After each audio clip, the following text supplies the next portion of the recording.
Oh God. When will this hell end?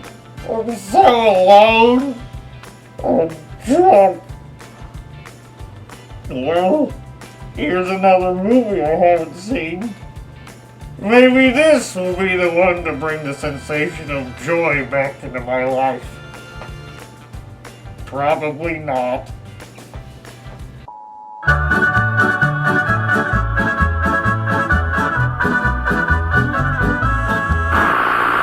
There's this guy here named Ross, and he's got a car. What kind?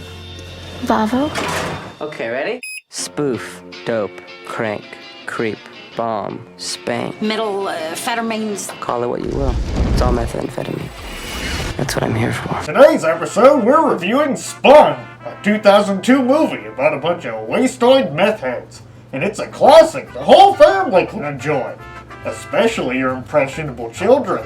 This film features familiar favorites like Shady Fake ID Guy from Freaks and Geeks, Dead Girl, Toby Keith, Blondie, Minor who got eye-fucked by Kevin Spacey, Josh Peck in his titular role as Fat Boy, the Tiger King, Minorities, Spider's Penis, Let's see the penis.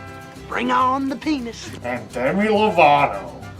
So, first things first, you can definitely tell straight away that this is a low-budget movie, but it does the best with what it's got. They've got these trippy Requiem for a Dream-like effects. The set design looks like they either put genuine work into making it look like a drug den, or they just gave some crackhead $1 to let them film there. The makeup artist really made some of these actors look like hell. I don't even think Kevin Spacey would want to fuck her now. There's also lots of unique camera angles that I really enjoyed a lot.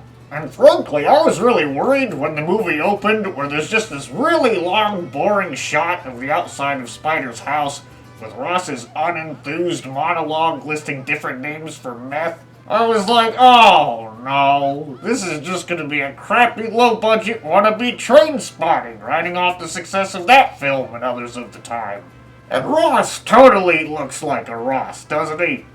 Like, kind of a fucking loser. Now, this movie is not for everyone, and frankly, I'd say it's not for most people. You know that thing movies have? What's it? A plot? Yeah, this doesn't have one of those. It's kind of like the 1996 film Suburbia with Giovanni Ribisi, where nothing really happens. Like, Nicky's dog turns green from living in a fucking meth lab and he's taken to the vet. Congratulations, now Taco is hypochromic anemia.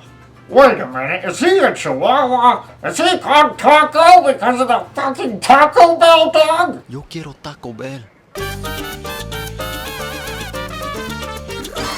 Besides that, Ross runs a bunch of errands for this drug dealer guy, the cook, who spends all his time making meth, drinking beer, going to titty bars, ordering hookers from back pages, and renting VHS tapes of wrestling and chicks with dicks. Living the life we all wish we had, frankly. And at the end of the day, that's pretty much it. The movie is depressing and gross and raunchy, and it's got some quirky and comedic moments, like Peter Stormare and his partner play corrupt cops who are really bad at their job. They're both comic relief and honestly feel kind of out of place in the movie, but I'm here for it. Like, this guy's character is literally called Mullet Cop. I mean, why the fuck not? You've got this other guy, Frisbee, who lives with his mom, Pizza the Hut. He kind of reminds me of a guy I knew in Australia.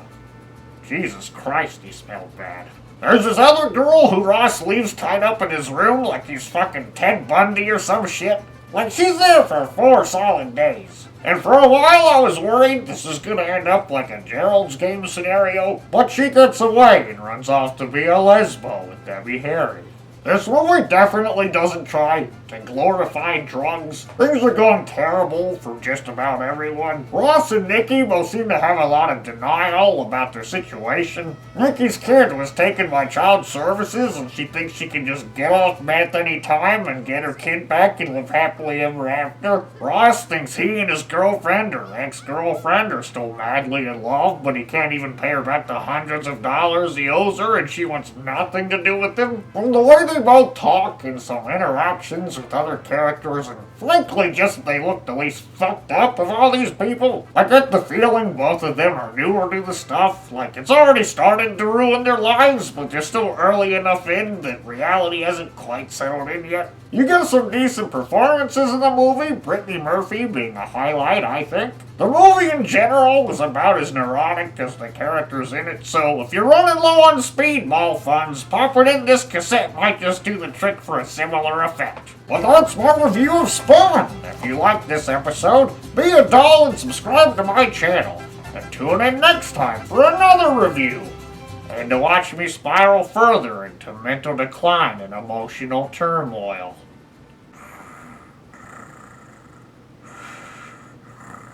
Adios!